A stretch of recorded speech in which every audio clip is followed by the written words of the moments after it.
Hi folks, see I have a bearing here. It's pretty large.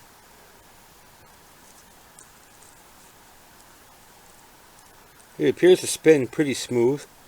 For the most part you can't really feel anything or hear anything, but every now and then there's something getting hung up inside. So the bearing's bad. What ended up happening is the fella ran out of his differential out of oil, and it was basically skipping and jumping. He would feel it. So I'm going to replace all the bearings in his diff. And this is the culprit that went bad, that was making all the noise, and he was getting the skip feeling from the jumping feeling. So what I'm going to do is I'm going to cut it apart to find out exactly what kind of damage happened inside this bearing. It's not a cheap bearing. I believe it's about $150 for this bearing. So I'll be right back with you. I'm just going to get it cut in half. Well, the outer housing cut off actually in half. And then I'm going to locate the glitch, and I'm going to show it to you. So just give me a little bit of time, and I'll be right back with you.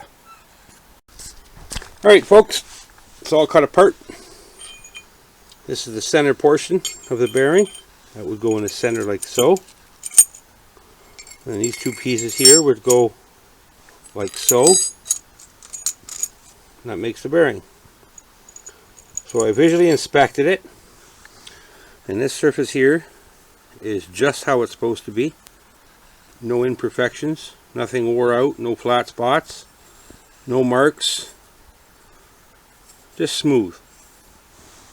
And so is this portion, and so is the center portion. Perfectly smooth. No indication of why the bearing would act the way it does. Now I inspected all the little ball bearings, and there's a few little flat spots on the ball bearings, and that's the only thing visible other than my cut marks, of course. There's a cut mark.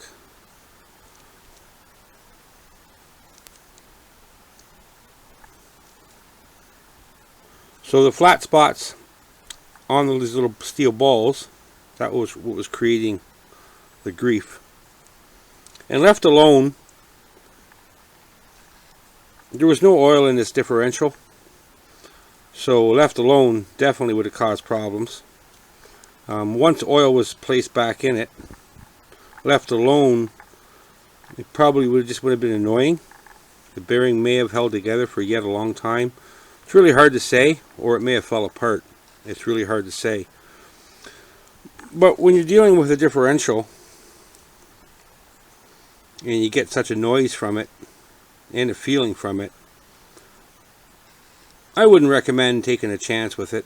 I would have it changed out, have the problem solved, so when you do go on long trail rides and you're away from home at great distances, and if something happens, at least you know it won't be this causing you the, being stranded somewhere. Being stranded somewhere is never a fun moment. Wouldn't recommend it. Well, there we have it, folks. A bearing that is cut apart, and the problem has been solved. So a new bearing's been ordered, the whole kit actually. So the person will get a whole kit replacement in the differential, all the bearings, seals, and gaskets. Well, thank you for watching. Subscribe if you have not, and thank you very much for those that already have.